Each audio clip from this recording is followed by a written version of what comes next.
Hello, you're all very welcome along to the latest Champ.ie podcast, Ireland's premier horse racing podcast in association with Boylesports, Gowran Park Racecourse, EJ Menswear and Shamrock Thoroughbreds. They got 200 yards to go. It's Flemenstar. First Lieutenant now on the near side comes to challenge. Flemenstar is battling back. They're racing to the final 100 yards.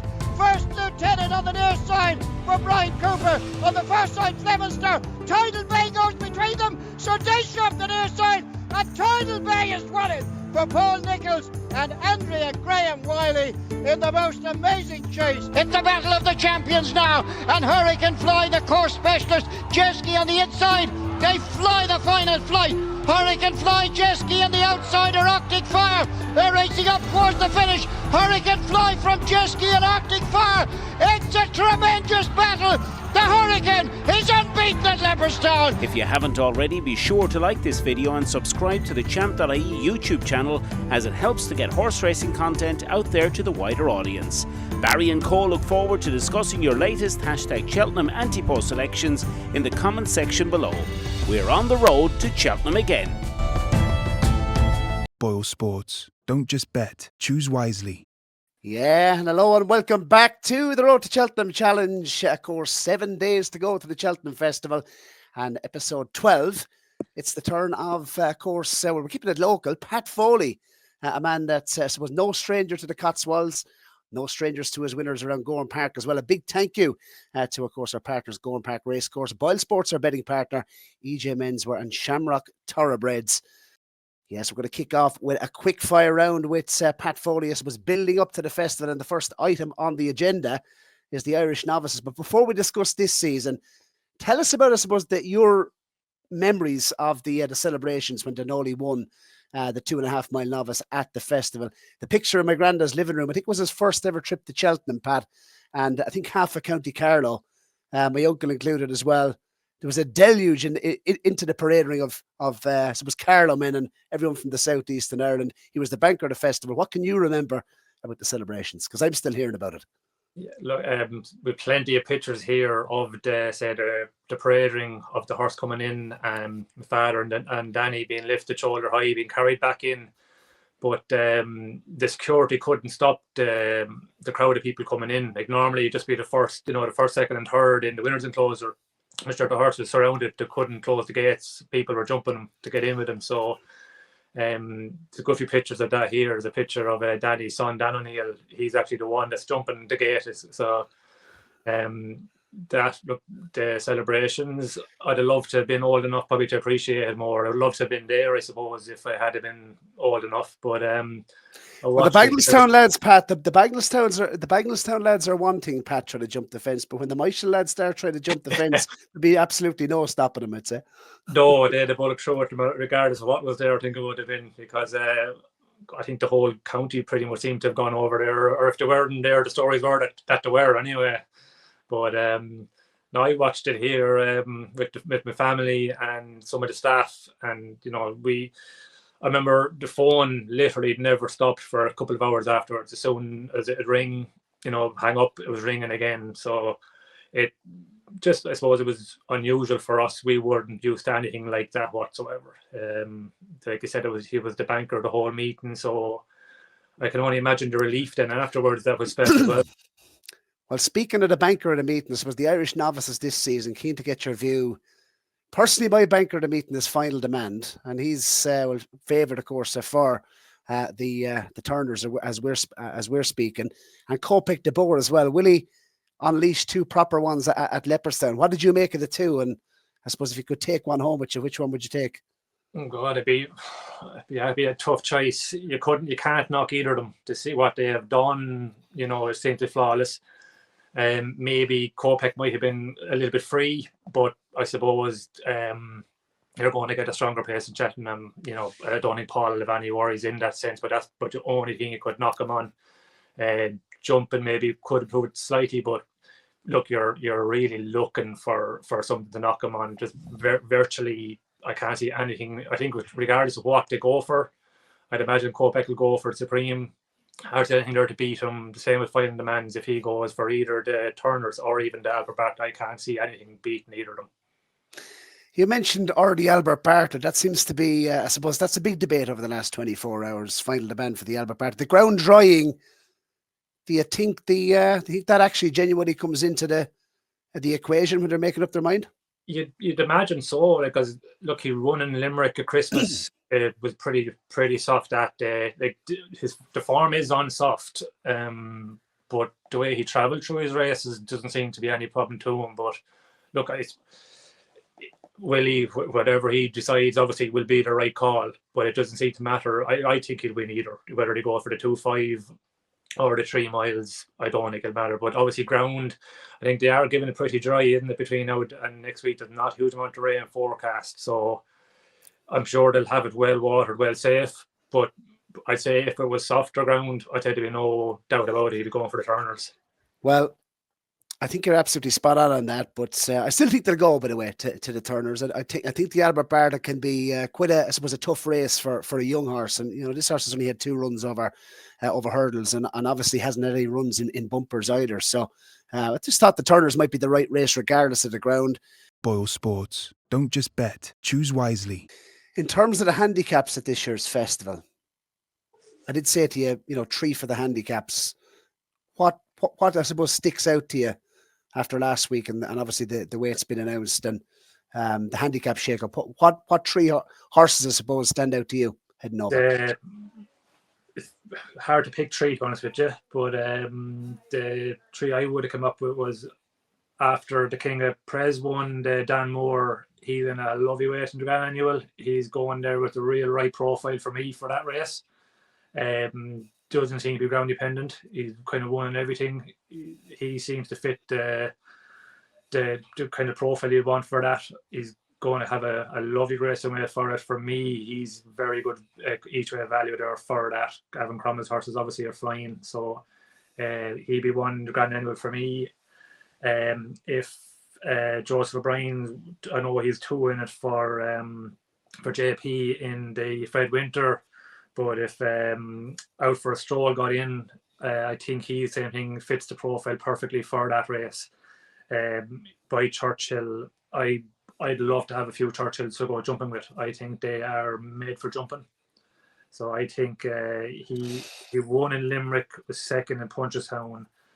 Probably didn't get an overly hard race in Punchestown, probably with this race in mind. So if he gets in, I think for the Fred Winter, to have another one in it there for JP, which Mark could be right, and it'd be interesting to see. But I think if you happen to pick Out for the Stroll, that's the one I'd be going for. And then in the County Hurdle, another one of JP's, that McLaury of Emmett's, nailed on for the County Hurdle, in my opinion.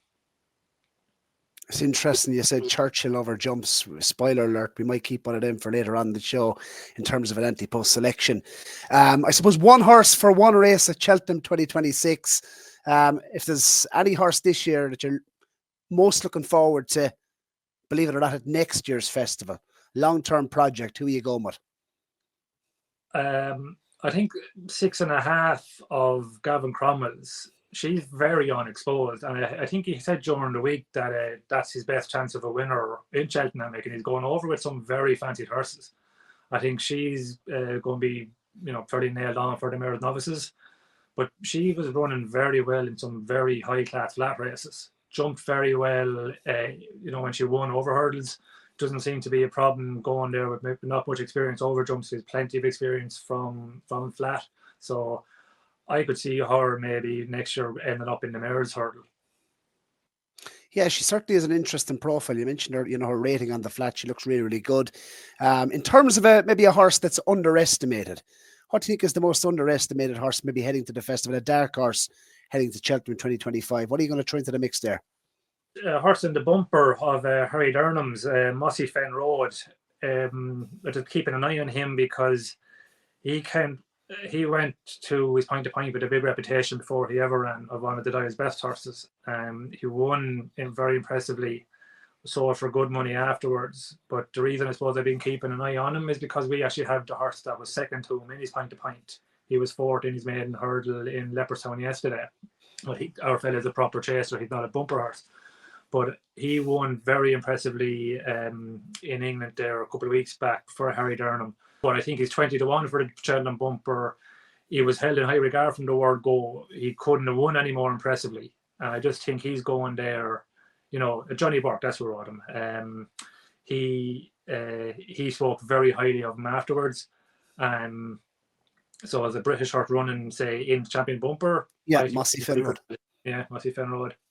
Mossy Fen Road. He's a big price as well, Pat. And I suppose, look, Irish trainers heading to Cheltenham this year, apart from the likes of, Willie Mullins, Gordon Elliott, Henry de Bromhead, Gavin Cromwell, Joseph O'Brien, a big team as well.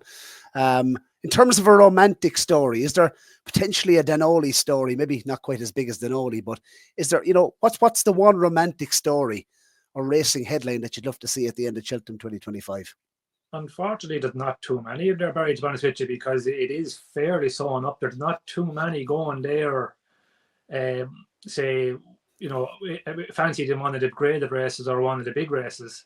To me, the romantic side of it will be whatever wins the Supreme Novice, because it's named after Michael O'Sullivan. That, I think, whatever wins that, especially if it's an Irish horse, and I can't see that it's not going to be, that's going to be, I think, the biggest cheer of the whole meeting. I think so. That's what I'd be looking, saying that whatever comes away from Cheltenham this year, the memory of whatever wins the Supreme Novice is going to be right up there. And a horse I give a massive chance to in that race is actually William Money. And I mean, imagine if those colours were, obviously. Yeah, I can guarantee Michael will be, I think, no one shouting more than Michael for that horse. Michael was telling me about that horse from months back, or from this time last year, that he really held that horse in very, very high regard. I know Barry always did too. If he was going there with a chance over the last, I'm sure them colours will mean a hell of a lot to a lot of people. And just on Michael, obviously, he played a massive part in your team, rode winners for yourself, Pat, and was in your yard twice, 3 times a week, was he, Michael? Yeah, look, he was in at least once a week, and then he'd always, if said, look, he wanted him to school, maybe at some evening because he's somewhere else, he always went out of his way. It didn't matter where it was, when it was, he'd never let you down. I often felt that the yard wasn't big enough for Michael to come into, because he could have, to me, he could have walked into any yard anytime, and everyone would have loved to have him. So the fact he said last Christmas, one of the reasons that he was coming out was that he said he reminded him of home, and I think that's one of the nicest compliments I heard from him, that he was more than happy to see this was part of the family here from the first day he came in. And I just would have loved to have had more success going forward with him, because he had the pick of the horses here, and he was looking forward to some of them, over the winter. And one horse in particular, he absolutely loved. Couldn't wait to get him over hurdles. Boylesports. Don't just bet. Choose wisely. Henry de Bromhead, Gavin Cromwell, Gordon Elliott, Joseph O'Brien. Outside of Willie Mullins, the Irish trainers going over, who do you think has the best hand of cards? Gordon, Henry, Gavin? I think Gordon and Gavin. I think Gavin Cromwell has a fantastic bunch going over this year. Like he could easily pick up 6 or 7 races there, in my opinion. I know, like, he kind of playing things down, and rightly so for some of the horses, but I could see Gavin coming out of there with 4 or 5 winners easily. Gordon, obviously, he has the numbers. He'll be disappointed if he doesn't come home with at least that amount. But I think if Gavin has a bit of luck on his side, he could be second to William Mullins in the winners' numbers over there in Cheltenham. Yes, so hello, Barry Doyle from the Champ.ie podcast, Ireland's Pony Horse Racing podcast. I'm here with my co-host, David Burns, and we're here in Sligo Town, David, in EJ Menswear, and EJMenswear.com. Fantastic season ahead. EJ has kindly partnered up with us to be the men's fashion partner with Champ.ie for the season. And David, we're suited and booted. You're looking sharp. Yeah, well, thanks very much. And this fantastic bundle and this outfit we're wearing is costing $2.99. It sets you up beautifully for the racing season ahead, which includes Leopardstown at Christmas, Thyesda's Day at Gowran Park, and of course, if you want to go even bigger, you can get togged out for the Cheltenham and Aintree festivals later on in the season. Absolutely, and of course, check out the Champ.ie podcast right throughout the season, Mondays and Thursdays, and look at the offer a tailored bundle for the racing season. $299 blazer, shirt, chino, socks and shoes. What's not to like, lads? Check out djmenswear.com to find out all the racing offers. Pat, in terms of your training career thus far, what has been, I suppose, the most special moment to you, the top moment since taking over the licence from your dad, Tom?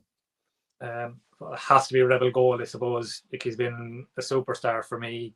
Gave me the first big winner in the Danmore, and then backed it up in the Newlands Chase. So I got first listed and first graded winner with him. But he's a horse who just never lets you down. He rarely runs a bad race. You can kind of set your clock by him. Even at the age of 12 this season, he's still going out there, running his heart out. Gutted that he didn't get to run last Sunday in Naas with the racing called off. Conditions would have suited him to the ground.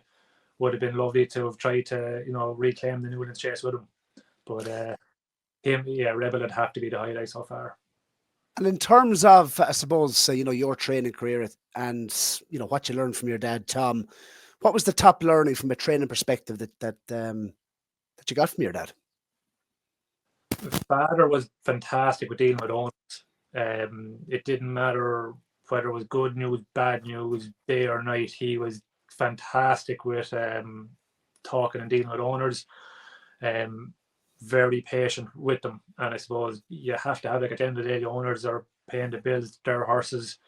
You have to treat them with the respect that they deserve. And I suppose that's one thing that struck with me. Owners would have been ringing my father at 9, 10 o'clock at night time, and never once would he not answer the phone to them or give them time in the day. So that's something that stuck with me because that's one thing owners have always said about my father, was that he was a pleasure to deal with. And I suppose that's something I wanted to try and keep going as well, is that any owner in the yard, that they're treated the way that they should be. Best piece of advice, someone, I suppose, looking to get involved in racing, watching on now at the moment, what's the one piece of advice you give them? Well, whether it be a jockey or a trainer, you're going to have to admit or accept that you're going to have more bad days than good. You're going to train and ride more losers than you are winners. It's just, that's all part of it. You're going to get knocked no matter whether. Look, Willie Mullins, even people take horses from him. That's the way it is. That's racing. It is very cutthroat. So you have to just accept it and don't let it eat you up. You don't. Something I always live by is don't let the bad days eat you up, and don't get carried away when you have a good day, because if you get carried away with the good days, you won't be long getting carried away altogether. And don't let the bad days get in on you, because the next day, tomorrow is always the next day. You're only as good as your last winner, and that's what you just say. Stay chasing the next winner. Pat, you had a good record in bumpers, riding in bumpers. You rode a good few winners on the track yourself. Champion bumper this year. What do you make of it? Obviously, game of inches, top of the market for Willie Mullins. It was a long time we thought Willie Mullins didn't have a bumper horse this season, but he produced a couple of them late on as we approached deadline day with a view to the champion bumper. Cabana, he was very good at Navan, 7-2. Calypso's Chance won the listed, or the graded bumper, should I say. It was the listed bumper, wasn't it, at Navan? Gordon has a good record in that Navan listed bumper. He's 6-1. Bambino Fever won at the Dublin Racing Festival. And Aquaforce, speaking about the small man, the small trainer, Pat, Aquaforce, it was at Gowran Park on Red Mills Day. She absolutely bolted up in the same race that, of course, Brighter Days Ahead won a couple of seasons ago. And she's since been snapped up, of course, by JP McManus and gone to Willie Mullins. Yeah, look, same thing. JP obviously saw something in it, but it's very hard not to be taken by it. But my worry with that would be the ground in Gowran can be extremely heavy in testing, and you'll have some very decent horses that just did not cope with that ground in Gowran, and you're not going to get ground like that in Cheltenham. That was in Gowran. I'd like to see that horse running again before I'd be making my mind up about it. Aquaforce couldn't have been any more impressive, but I wouldn't be rushing out now to be having a bet on that. To me, Game of Inches or even Bambino Fever would be the two Willies I'd be most interested in. But I still think Mossy Fen Road at 20-1 could could be good value, could upset a few of them, because I don't think, as you said, Willie there for a long time, people were thinking he had nothing going for it. Yeah. And there was no standout bumper horse in one way. So I could see maybe something coming out of nowhere and maybe winning this bumper. And to me, maybe Bossy Fenor 20-1 could be a bit of value. Just like to get your thoughts on Coca Cabana, because that was the one for me in the bumper. Obviously, well found in the market now. It'll be interesting to see who Patrick rides, but interesting stat that has 6 Close Sutton train winners of the champion bumper. Patrick was actually only on 3 of them, so he doesn't always get it right. It'd be very interesting to see what Patrick does pick. Obviously, if he goes for him, it's very hard maybe to say not side with him, but I think if I could pick if I had to try to Willies at the minute, it'd be either probably Game of Inches or Babino Fever for me. And which one, if you had to nail it down to one, which would you lean towards? Just probably Game of Inches, and just only because there doesn't too many fillies win the Cheltenham bumper. Total enjoyment was, she was very impressive, whatever. But in most cases, it is harder for the fillies to win the bumpers, and just probably for that reason alone, probably Game of Inches. We were speaking about Navan. I just want to touch upon Verdon Place, obviously trained by yourself, has a really good course record around Navan. And how has he been since his last win at Navan? And I suppose plans going forward, what are we looking at?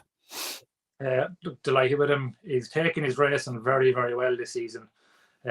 He wasn't really right in himself last season. We couldn't really find anything with him. Nothing really showed up, but was disappointing basically. But this season, thank God, he's really back to his best. Loves Navan. He has never run a bad race in it. 2 from 2 there this season. I think just a stiff 3 miles is the key to him. But the funny thing with him is that he'd work with most of the flat horses we have here. He's very, very pacey. Before he ever ran, I remember saying to Frank that I think this horse, could be a bumper horse. That's the way he was working. And yet, when you get him out onto the track, he doesn't show them gears at all. He's an out and out stayer. Until he stepped up to 3 miles, the penny didn't drop in him at all. And I think out of 4 races he's won, they've all been 2-7 to 3 miles, and that seems to be the key to him, and that's why he loves Navan. Loves Navan, and 10 months' time, could we see him lining up in something like a Goff's Taste this chase, do you think? I'd hope so. I'd love to. He's only ran in Gowran once. His first race ever was in Gowran. He actually ran very well in the maiden hurdle there, but look, he goes back to Navan in 2.5 weeks' time now for the listed handicap chase over course and distance. So that probably will dictate where he, kind of what he does after that, because he'd be up then where he'd want him to be in the weights after that. In an ideal world, what I'd love to do with him would be to start him off in the Tri-Town back in Navan again, and then it's perfect time between that and the Tri-Days and Gowran. And do you think, looking at his age and his profile, do you think there could be a lot more to come from him? I find personally the walk in the parks, a lot of them do take time. They're not, they mentally can be fragile. God knows he definitely was. He's definitely improved from last season to this season. Very strong type of horse, but really has filled into himself this season. So there's no reason maybe why next season he shouldn't come back. And it'd be great if there's a bit more improvement there with him. That'll be putting him there then, hopefully in contention for these big handicaps. Yeah, we'll wish you well with him, Verdon Place. What a servant he's been, and it's great to get a couple of wins on the board this season with him, Pat. When we come back, well, actually now, tracker horse time. What horse, Pat, are we going to put into the tracker over the last 7 to 14 days? What has caught your eye, and what are you going to put into the tracker for us on the road to Cheltenham Challenge? A filly actually that won yesterday in Leopardstown. I had Miss Minnie B was in the same race. Both of them got very badly hampered at the third last, I think it was. Barnahash Primrose at Jonathan Sweeney's. She actually, Simon Torrance was riding Miss Minnie B, and she actually basically put Simon back into the saddle. We would have been on sea, he'd been brought down only for her, but she got even more badly hampered, Barnahash Primrose. And the way she was able to get back into the race and then win so convincingly in a race that they jumped off, and there was a very strong gallop from the word go. They never let up, and with how impressively she won without being hampered would have been impressive, but after what happened there and the fact that she was able to get back in and win as convinced as she was, I was very taken with her. There's a horse that won at Leopardstown on the 2nd, which is 2 days ago, not Monday, on Sunday, Honesty Policy. Pat, I don't know, did you see his performance? Gordon Elliot's runner, Sam Ewing on board, went off a short price favour, but backed up its Navan win. On its last 2 starts, it's now 2 from 3 over hurdles, Honesty Policy.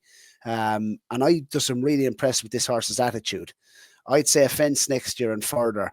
I wouldn't be surprised if you saw this lining up in something like a novice handicap chase at the festival itself, because he obviously, that was the Red Mills for auction race won by, of course, Blizzard of Oz last season at Leopardstown. He missed the festival last season, but we could see this horse maybe lining up at Punchestown. I was just particularly impressed with this horse's attitude at Navan and at Leopardstown. Again, he had a lot to do off the back of the last, but he came home very, very strongly, and he does his best work at the finish. Gordon Elliott trained, Sam Ewing on board on Sunday, Honesty Policy. I know he was a short price, but I was impressed with the performance. He's gone into the tracker and said there could be a good bit more to come from him. Pat, we're going to take a very quick ad break. Then we're going to run down very quickly through the portfolio on the show thus far.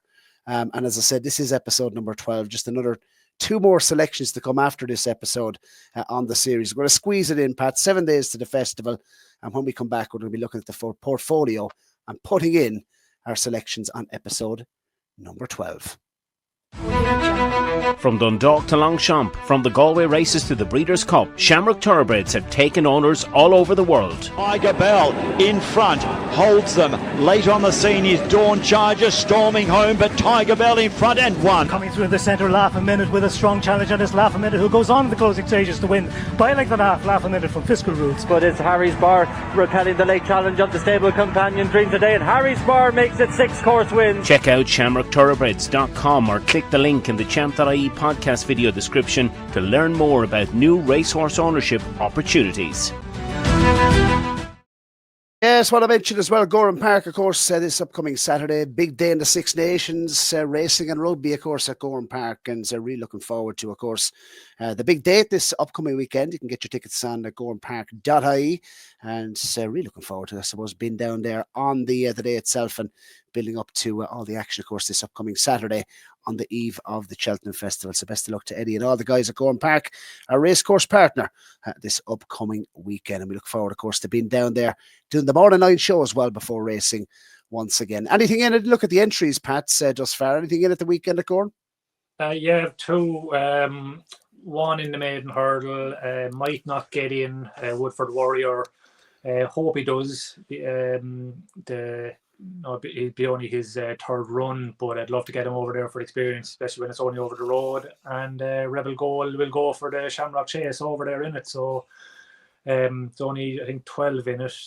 Now, unfortunately, he's top weight, which is the problem with Rebel Goal over the last 2 seasons. He's top weight in the handicaps, and there's not enough of the kind of graded races that suit him.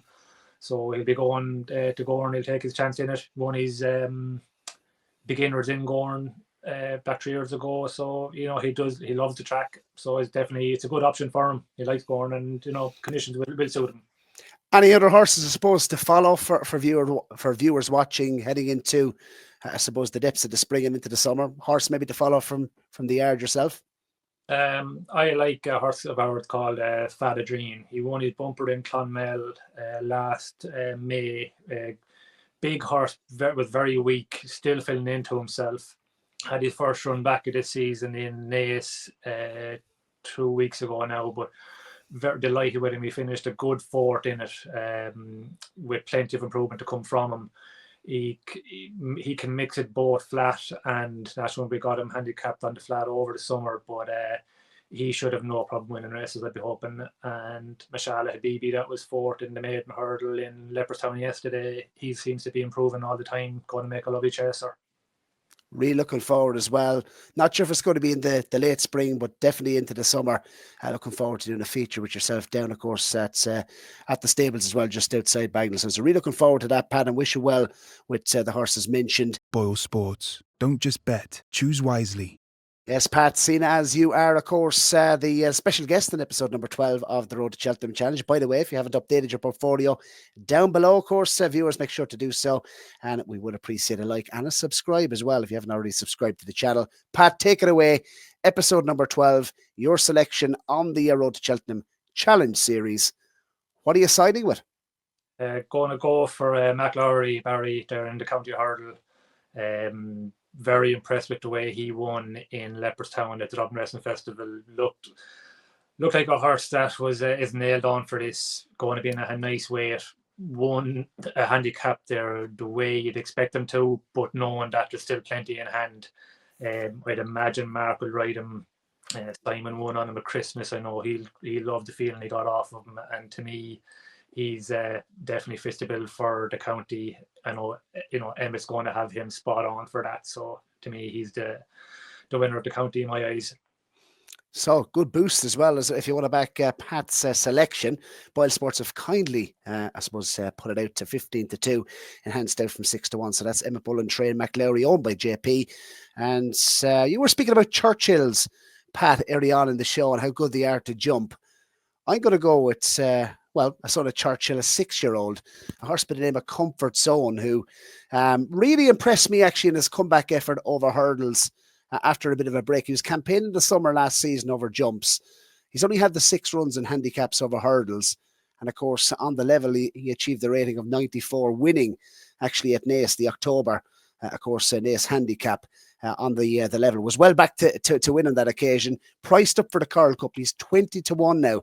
Boylesports put him out from 16-1. He's Joseph's only runner in the race. Now I think Joseph could have an absolute beano at the festival in terms of the handicaps. I think he's some really well treated horses, not just owned by JP, but heading into the festival itself. And this is one that's of real interest. Pat, I like his profile for the race. Look, he's 6 years of age. He's actually a Grade 2 winner as a juvenile, and he's come up the hill in front before.